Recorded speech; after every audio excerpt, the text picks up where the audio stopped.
요즘 들어 재밌는 게 없다. 게임도 할 때는 재밌는데 막상 끝나고 나면 시간을 낭비한 느낌만 남을 뿐이다. 그래서 게임도 지웠다. 요즘 자주 말하는 게 뭐 재밌는 거 없나? 이것이다. 몰입이라는 책을 읽으면서 단서를 조금 찾았다. 이 동영상을 끝까지 볼 수 있는 사람이라면 이 책을 안 읽어도 될 것이다. 하지만 끝까지 보지 못한다면 이 책을 읽어보길 바란다. 모두 알다시피 물리법칙 중에 작용 반작용이라는 법칙이 있다. 재미있는 일을 하면 시간이 빨리 간다. 하지만 반대도 통하는 것 같다. 무언가에 몰입을 하면 시간이 빨리 가고 그게 재밌었다고 느껴진다. 의도적으로 재밌게 만들 수 있다는 결론이다. 그렇다면 몰입의 장점은 무엇이며 어떻게 하면 몰입을 쉽게 할 수 있을지 생각해보자. 우선 몰입은 의도적인 노력으로 도달할 수 있다고 한다. 질보다 양으로 승부하는 것이다. 계속 한 가지만 생각하다 보면 거기에 빠진다고 한다. 물론 열정이 있으면 플러스 알파이다. 천재들이 천재인 이유도 이 가운데 있을 것이다. 머리도 좋겠지만 집착처럼 보일 정도로 한 가지에 몰두하는 사람들이다. 하지만 몰입만 가지고는 해결되지 않는다. 정보가 있는 몰입이 진가를 발휘한다고 한다. 몰입에 도달할 수 있는 조건은 높은 난이도와 높은 실력이다. 목표가 명확하고 난이도가 적절하며 피드백이 빠르면 몰입에 쉽게 도달할 수 있다. 또한 다른 정보를 차단하는 것도 효율적이다. 뉴스, 신문, TV, SNS 등은 물론이고 타인과의 접촉도 삼가면 좋다. 생각의 속도를 줄이라고 한다. 느린 생각으로 오랫동안 한 가지를 생각하는 것이 좋다고 한다. 마치 마라톤처럼 말이다. 충분한 잠을 취한 후라면 선잠도 도움이 된다고 한다. 우리는 위기 상황에 더욱 쉽게 몰입한다. 시험 기간에 벼락치기를 하거나 마감이 가까워진 과제를 하면 신기하게도 효율이 올라가는 것을 느껴봤을 것이다. 실제 위기가 아니더라도 위기라고 인식하고 몰입하는 것이다.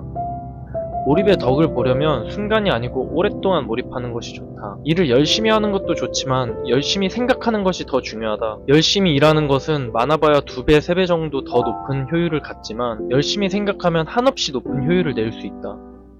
자기계발 책들이 강조하는 몇 가지를 몰입에 대입해봤다. 그 어떤 자기계발 책을 보아도 목표의 중요성을 강조한다. 동물은 유전적으로 목적을 필요로 한다고 한다. 위에서 말했듯이 위기 상황에서 몰입이 더 쉽게 되기 때문에 자기계발 책들은 데드라인을 설정하라고 한다. 스포츠 관람을 할 때 응원하는 팀 경기는 더 재밌게 느껴지지 않는가? 목적을 가지고 몰입하기 때문에 더 재밌다고 생각이 드는 것이다.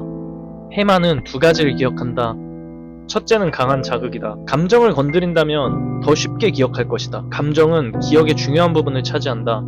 그렇기 때문에 감정이 실리지 않은 지식은 힘이 없다. 둘째는 반복적인 자극이다. 유튜브나 자기계발책 등에서 공책의 목표를 100번씩 매일 적어라, 보이는 곳마다 포스트잇에 목표를 적어라 등의 추천 방법들을 많이 보았는데 이게 몰입에 들어가는 방법이었다.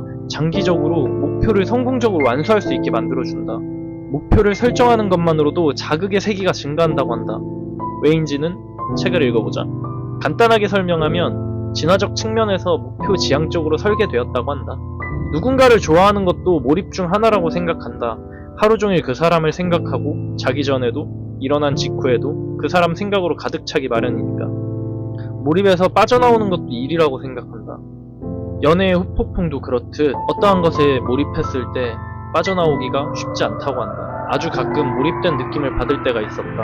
과거형으로 이야기한 이유는 어렸을 때 더 몰입을 잘했던 것 같기 때문이다. 스마트폰이 없던 시절이라 그런가? 최근에도 한번 경험했는데 몰입 중에는 시간의 흐름이 인지되지 않고 스마트폰도 보지 않았다. 정신을 차려보니 몇 시간이 지나 있었다. 정리를 하자면 몰입하면 화학물질이 나오기 때문에 행복해진다. 몰입을 하기 위해서 적당한 난이도의 목표를 설정하고 적절한 능력을 가져야 한다. 확률을 높이기 위해서 횟수를 증가시키고 구독력을 높이기 위해 왜 해야 하는지 명확하게 인지해야 한다.